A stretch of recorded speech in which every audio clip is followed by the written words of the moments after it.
Hello students, welcome to my channel analytical hub. जैसे कि कल हमने कंप्लीट कर लिया था फास्ट एटम बम्बार्डमेंट और फील्ड डिसॉर्प्शन, आज हम कंप्लीट करेंगे matrix assisted laser desorption ionization technique. चलिए स्टार्ट करते हैं। सबसे पहला point, matrix assisted laser desorption ionization method का सबसे पहला पॉइंट ये है कि here pulsed laser beam is used. Here pulsed laser beam is used. Second point आप लिखेंगे, it is soft ionization technique. It is soft ionization technique. Third point आप लिखेंगे, here analysis of peptide lipids oligonucleotide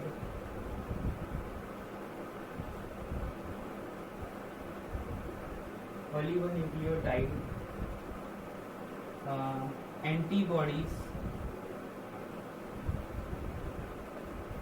is done.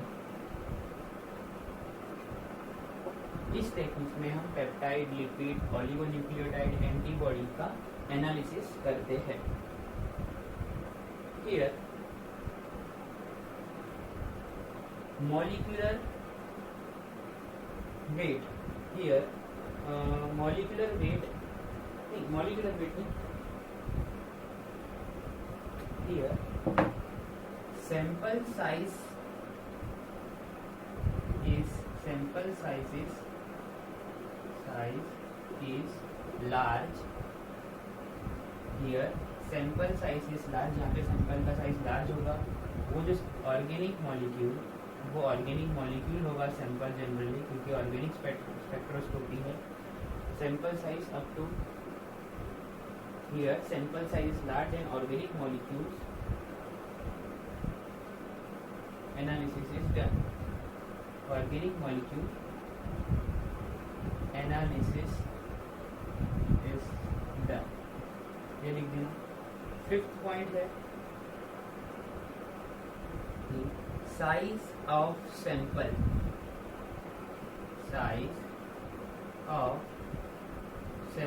is 200 to 3000 kilo dalton, ये molecule का size. तो इस technique के 5 point आप लिख लीजिए। सबसे पहले here pulsed laser beam is used, यहाँ पे पल्स लेजर बीम यूज की जाती है। दूसरा, ये एक सॉफ्ट आयोनाइजेशन टेक्निक है। यहाँ पे पेप्टाइड, लिपिड्स, ओलिगोन्यूक्लियोटाइड, एंटीबॉडीज का एनालिसिस होता है। सैंपल साइज लार्ज होगा और ऑर्गेनिक मॉलिक्यूल का ही एनालिसिस यहाँ पे होता है। ये आप नहीं भी लिखना चाहे तो इसे आप रब कर सकते हैं इस पॉइंट को, ठीक है। यहाँ सैंपल साइज लार्ज होता है इस टेक्निक में, और साइज कितना होगा 200 to 3000 किलो डेल्टन, ठीक है। इतना आपने नोट कर लिया, अब इसको रब कर दें।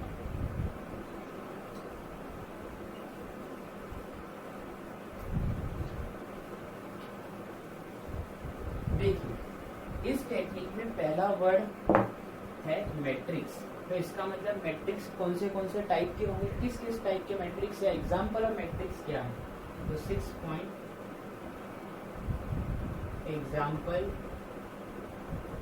Of matrix used are as follows, ठीक है। पहला एग्जांपल आप लिख लीजिए, ए 3,5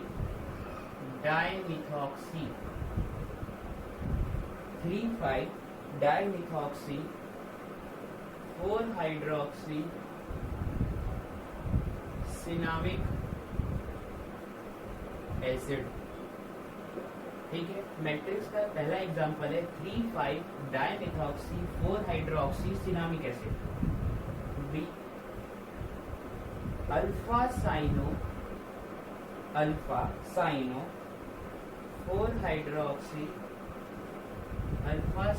4 हाइड्रोक्सी सिनामिक एसिड। ठीक है। तीसरा हो सकता है 2,5 dihydroxy benzoic acid. 2,5 dihydroxy benzoic acid. ठीक। और 4th निकोटीनिक एसिड हम जनरली यहाँ पे यूज करते हैं। तो मैट्रिक्स मटेरियल कौन से हो सकते हैं? पहला है 3,5 dimethyl 4 hydroxy cinnamic acid, alpha cyano 4 hydroxy cinnamic acid, 2,5 dihydroxy benzoic acid और लास्ट है निकोटिनिक एसिड। ये 4 एग्जाम्पल है मैट्रिक्स मटेरियल में जो माल्टी टेक्निक में यूज होते हैं। ठीक। अब मैट्रिक्स मटेरियल की कैरेक्टरिस्टिक क्या होगी तो अब हम वो देखेंगे।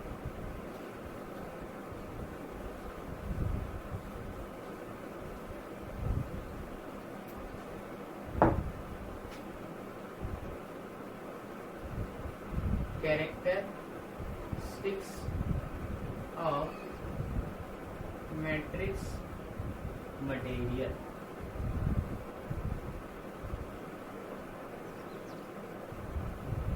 ठीक। इसमें पहला पॉइंट ए। ठीक। Acidic in nature. ये जितने भी मैट्रिक्स मटेरियल होने चाहिए होते हैं वो एसिडिक नेचर के होते हैं। B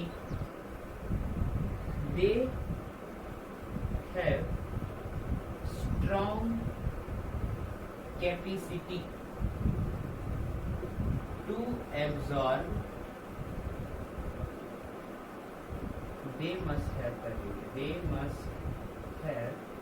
strong capacity to absorb laser beam। ठीक। तीसरा लिख लीजिए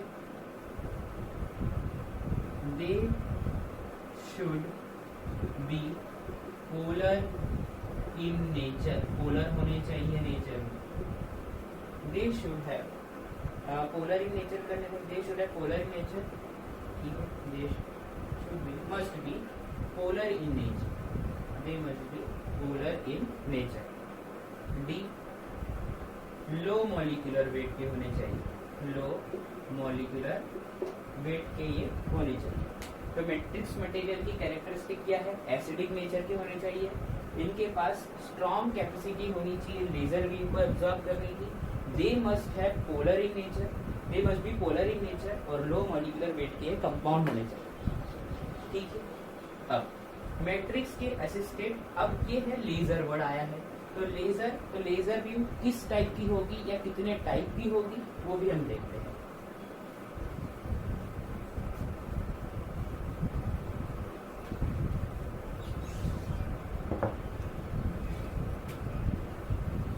Types of laser beam used। Types of laser beam used। पहला टाइप है, पहली लेजर बीम जो होगी वो होती है यूवी लेजर्स। यूवी लेजर्स होते हैं। और यूवी लेजर में कौन सा? नाइट्रोजन लेजर्स होती है जिसकी वेवलेंथ 337 नैनोमीटर होती है। B frequency double and quadruple. Frequency double and quadruple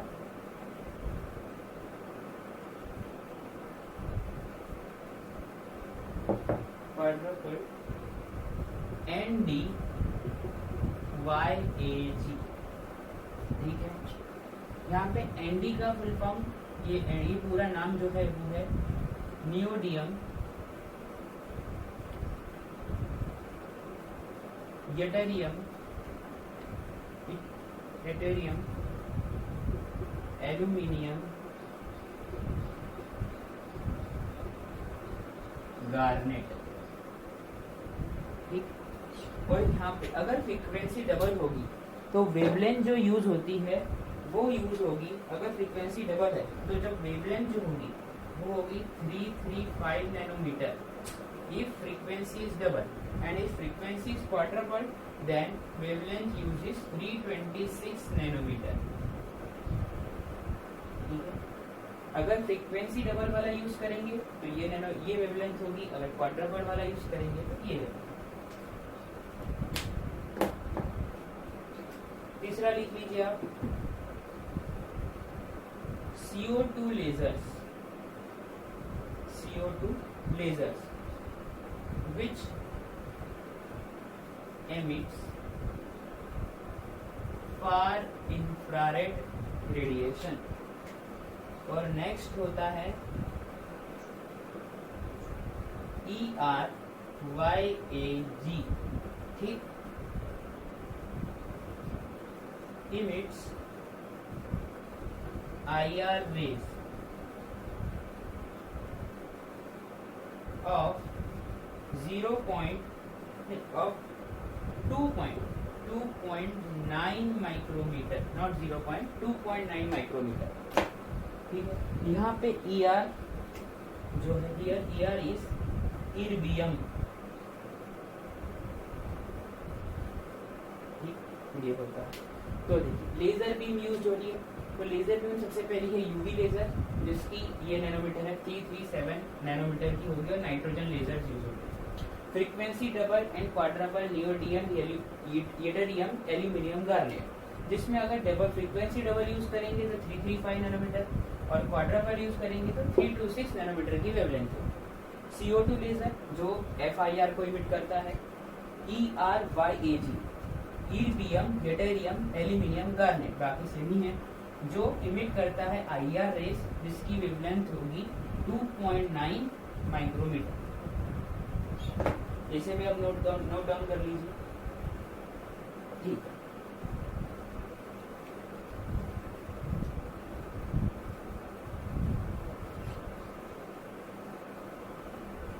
अब हम देखते हैं कि मैट्रिक्स मटेरियल, मतलब मैट्रिक्स मटेरियल जो यूज होता है वो किस टाइप के एग्जाम्पल के लिए यूज होता है। तो पहले आप एक टेबल बना लीजिए।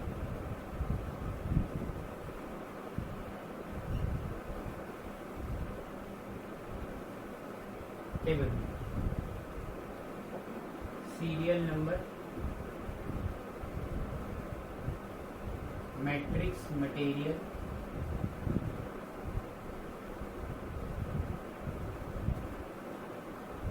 एग्जाम्पल।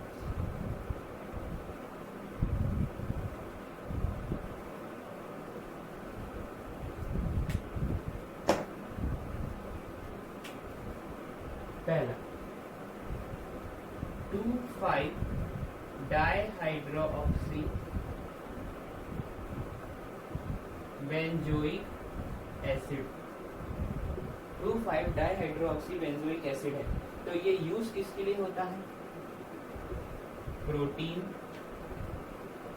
पेप्टाइड, पेप्टाइड्स मॉलिक्यूल्स के लिए, प्रोटीन मॉलिक्यूल्स के लिए पेप्टाइड, लिपिड,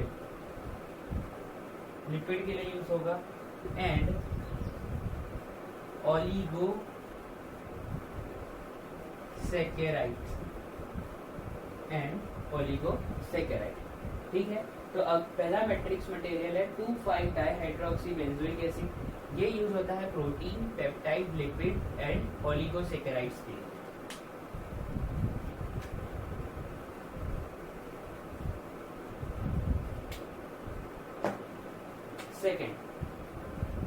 सेकेंड है 2,5 डाइमिथॉक्सी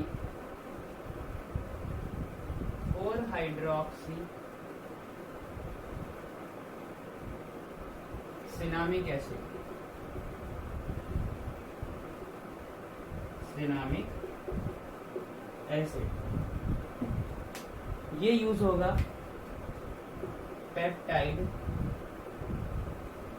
protein and glycoprotein,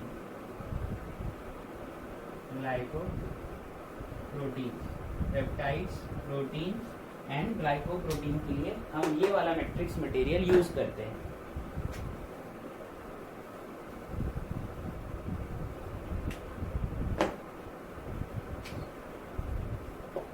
third, alpha cyano 4 hydroxy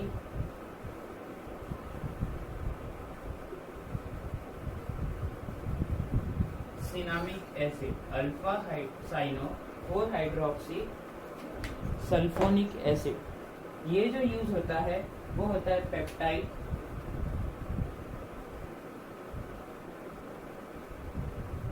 proteins, lipids and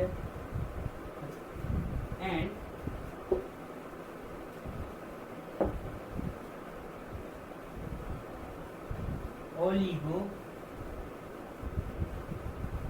nucleotides. आप इसे नोट डाउन कर लीजिए पहले। देखिए, अगर मैट्रिक्स मटेरियल अगर हमारे पास सैंपल है प्रोटीन, पेप्टाइड, लिपिड्स और ओलिगोसैकेराइड्स है, तो हम matrix material two five dihydroxy benzoic acid use करेंगे। ठीक, अगर हमारे पास सैंपल है पेप्टाइड्स, प्रोटीन्स और ग्लाइकोप्रोटीन्स, तो मैट्रिक्स मटेरियल होगा 2,5-डाइमिथॉक्सी 4-हाइड्रोक्सी सिनामिक एसिड। अगर हमारे पास सैंपल मटेरियल है पेप्टाइड्स, प्रोटीन्स, लिपिड्स या ओलिगोन्यूक्लियोटाइड, तो होगा alpha cyano four hydroxy cinnamic acid हम मैट्रिक्स मटेरियल यूज करेंगे। ठीक है, चलिए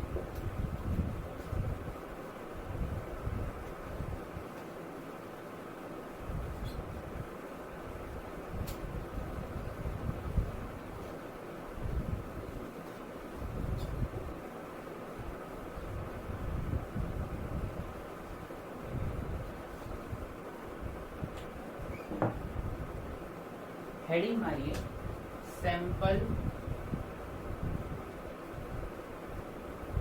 preparation.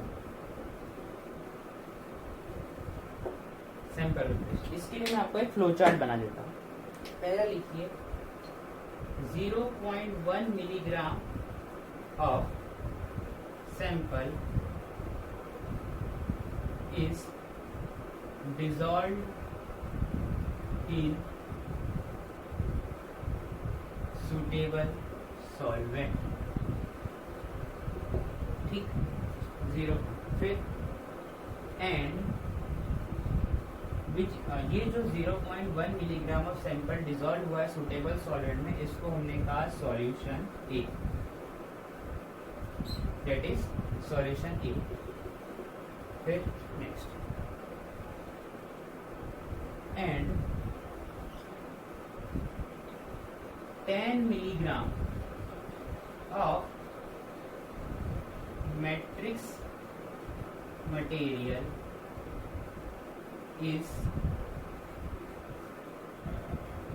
dissolved in suitable solvent।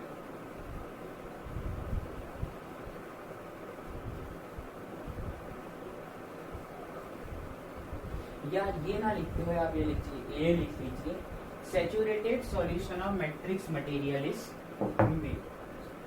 Saturated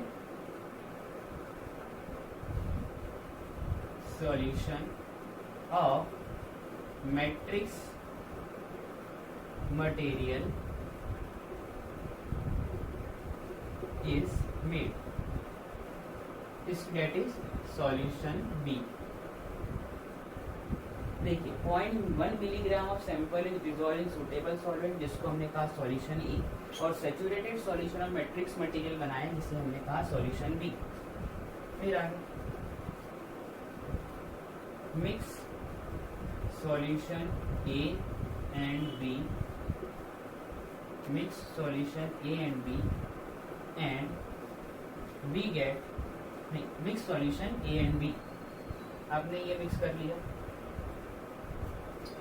and sample matrix material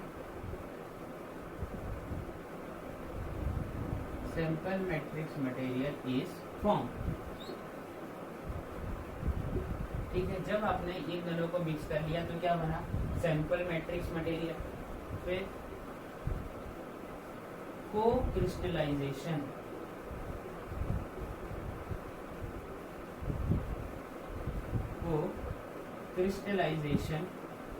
occurs. अब जब ये दो मिक्स हो जाएंगे तो को क्रिस्टलाइजेशन हो जाएगा, जिससे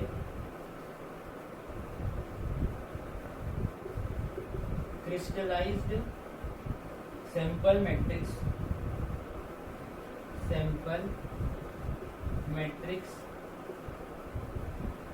क्रिस्टलाइज सैंपल मैट्रिक्स मिक्सचर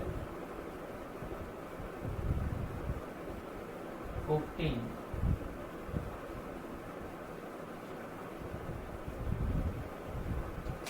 ठीक, देखिए पहले आप क्या करेंगे, सबसे पहले आप 0.1 मिलीग्राम ऑफ सैंपल को डिसॉल्व करेंगे सूटेबल सॉल्वेंट में, जिसको हम कहेंगे सॉल्यूशन ए। फिर हम सैचुरेटेड सॉल्यूशन बनाएंगे मैट्रिक्स मटेरियल का, जिसको हम कहेंगे सॉल्यूशन बी। फिर हम ये सॉल्यूशन ए और बी को मिक्स करेंगे, जिससे हमें मिलेगा सैंपल मैट्रिक्स मटेरियल। ठीक है, फिर ये जो सैंपल मैट्रिक्स मटेरियल बना है इनके बीच में को क्रिस्टलाइजेशन होता है, जिससे हमें crystallize sample matrix mixture obtain मिलते हैं। ठीक है, और ये जो मिला है क्रिस्टलाइज सैंपल मैट्रिक्स मिक्सचर जो ऑब्टेन हुआ है, यूज्ड फॉर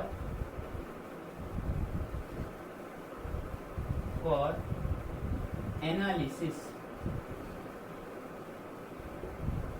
इन माल्डी,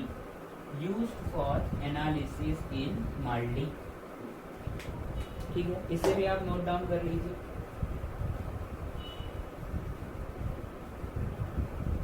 आगे हाँ, एक और बात, ये जो सैंपल मैट्रिक्स मिक्सचर बना है, सैंपल मैट्रिक्स मटेरियल या मिक्सचर कह लीजिए, इधर जो इनमें जो सैंपल और मैट्रिक्स का रेशियो होता है वो होता है 1:1000 और 1 लाख तक जा सकता है। 1:1000 या 1:1 लाख तक जा सकता है। ठीक है, ये रेशियो होता है सैंपल का और मैट्रिक्स मटेरियल। ठीक है, इसे भी नोट डाउन कर लीजिए। ठीक, आगे चलते। अब हम इसका डायग्राम देखते हैं, जिससे हम अच्छे से और समझ सके माल्डी टेक्निक को।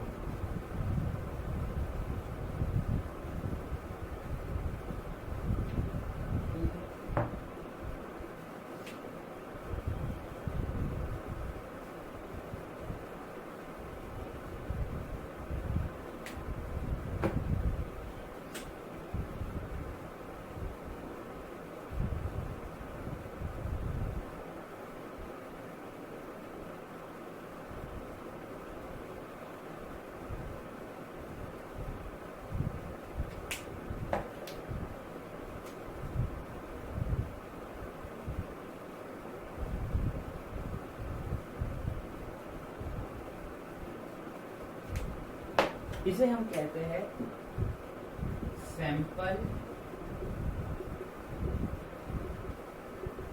Matrix mixture. ये जो है ये है MALDI plate,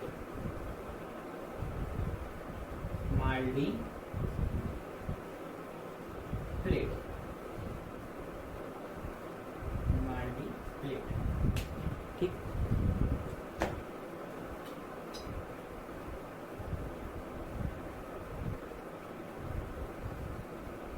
source of laser beam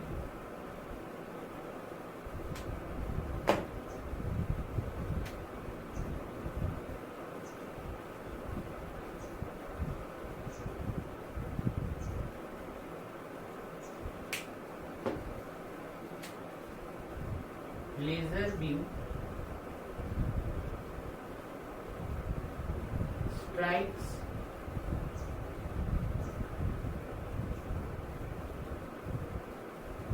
laser beam strike मत लीजिए laser beam bombarded on cell laser beam bombarded on cell source of pulsed laser beam ठीक है। देखिए जब ये laser beam sample matrix material पर स्ट्राइक करती है या बम्बार्ड करती है तो अब इसकी स्टेटमेंट लिख लेते हैं यहाँ पे, ठीक है। क्या स्टेटमेंट होगी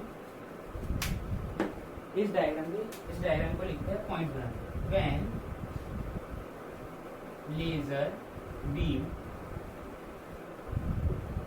स्ट्राइक्स या bombarded on sample,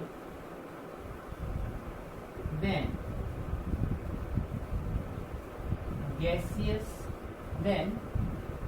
sample matrix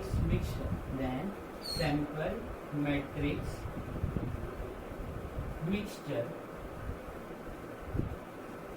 changes into gas and ions. देखिए जब ये laser beam sample matrix mixture पर स्ट्राइक करेगी तो सैंपल मैट्रिक्स मिक्सचर जो होगा वो गैस में और आयंस में कन्वर्ट हो जाएगा। अब गैस तो समझ में आता है, आयंस में कैसे कन्वर्ट हुआ, तो आयंस फॉर्मेशन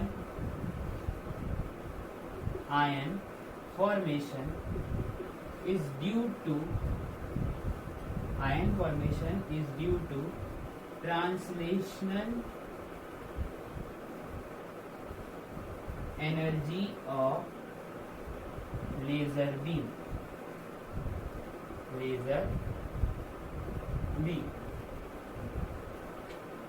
ठीक है। अब आयन जो बना है वो किस वजह से बना है, लेजर की ट्रांसलेशनल एनर्जी की वजह से बना है, कौन, आयन, ठीक है। आगे थर्ड पॉइंट आप देखेंगे, जो आयन फॉर्मेशन होता है, ion formation takes place by two methods, दो मेथड से बनता है। पहला है प्रोटोनेशन, दूसरा है डीप्रोटोनेशन।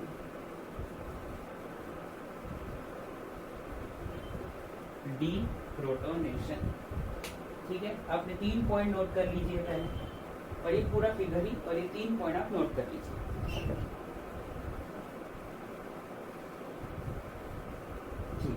चलिए अब हम पढ़ेंगे पहले protonation.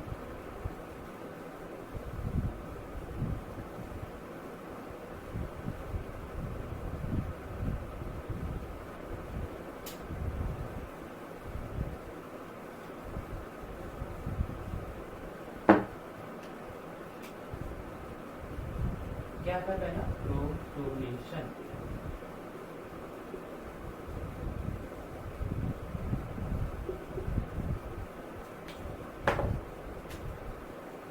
In protonation, H plus ion is transferred from, in protonation H plus ion is transferred from sample matrix mixture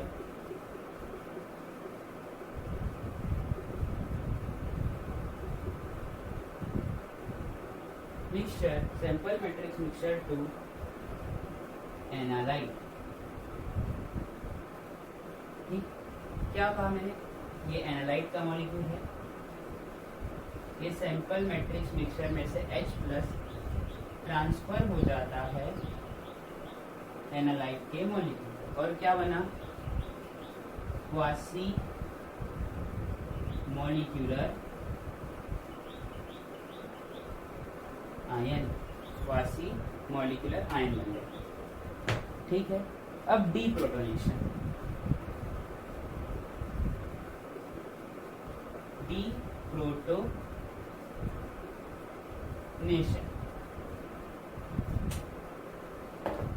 इसमें क्या होगा, 1 hydrogen is removed from analyte, 1 hydrogen is removed from analyte। तो क्या होगा, ये एनालाइट का molecule है, इसमें से एक हाइड्रोजन चला जाए, यही बनेगा।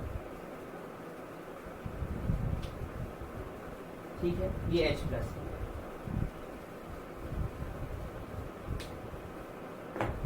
देखिए तो क्या हुआ, जब laser beam sample matrix material पर स्ट्राइक करती है तो जो सैंपल मैट्रिक्स मटेरियल है वो गैस में चेंज हो जाते हैं, ये आयन फॉर्मेशन होता है। आयन फॉर्मेशन जो होता है दो तरीके से हो सकता है, एक प्रोटोनेशन और एक डी प्रोटोनेशन। प्रोटोनेशन में क्वासी मॉलिक्यूलर आयन बनते हैं और डी प्रोटोनेशन में नेगेटिव आयन बनते हैं। तो अल्टीमेटली हुआ क्या, स्ट्राइक करने के बाद 2 आयन्स बने, और वो जो 2 आयन्स हैं उनके नाम हैं, 2 आयन्स बने, एक है क्वासी मॉलिक्यूलर आयन, इस तरह से ही बन सकता है, और एक बन सकता है नेगेटिव आयन, इस तरह से ही।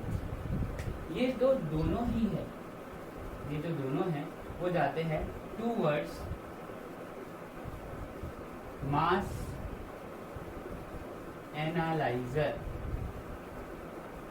ये दोनों ही जो है वो जाते हैं, दोनों में से जो भी बनेगा वो कहाँ जाएगा, मास एनालाइजर। जनरली माल्टी टेक्निक में जो मास एनालाइजर यूज होता है वो है time of flight, TOF। Generally हम यूज करते हैं time of flight mass analyser, multi technique में जनरली यूज होता है, पर ये इतना एक्यूरेट रिजल्ट नहीं दे पाता जितना FT-ICR मास एनालाइजर दे देता है। TOF इतना एक्यूरेट रिजल्ट नहीं दे पाता जितना FT-ICR दे देता है मास एनालाइजर। ये भी एक मास एनालाइजर है। ठीक है, आपने इसको नोट डाउन कर ही लिया होगा, मैं रब कर देता हूँ।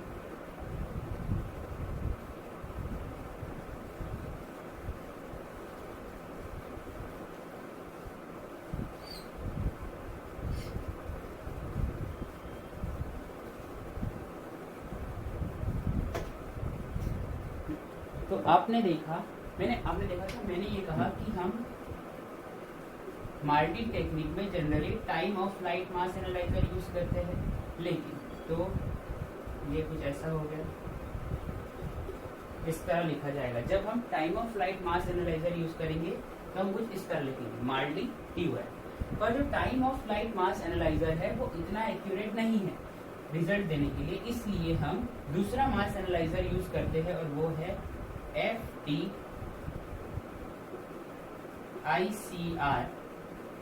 MS और यहाँ पे माल्टी। इसका पूरा नाम मैं लिख देता हूँ। देखिए इसका नाम होगा matrix assisted laser desorption ionization, ये ऊपर ही लिखा है। इसका F से होगा फोरियर, T से ट्रांसफॉर्म, I से आयन, C से साइक्लोट्रॉन, R से रेजोनेंस। ठीक है, Fourier, transform, ion, cyclotron, resonance, इतना हुआ। और ये मास स्पेक्ट्रोमेट्री, ठीक है, MS मतलब मास स्पेक्ट्रोमेट्री। तो पूरा नाम होगा matrix assisted laser desorption ionization Fourier transform ion cyclotron resonance mass spectroscopy, ये इसका नाम होगा। ठीक है,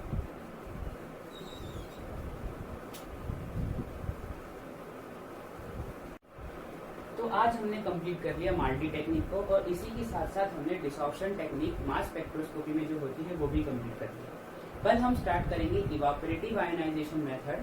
आई होप आपको मेरा लेक्चर पसंद आया होगा। इफ आपको मेरा लेक्चर पसंद आया तो प्लीज़ लाइक कीजिए, कमेंट कीजिए, सब्सक्राइब कीजिए और शेयर कीजिए, और बेल आइकन को भी जरूर दबा देना। My name is Kapil and I thank you so much for watching.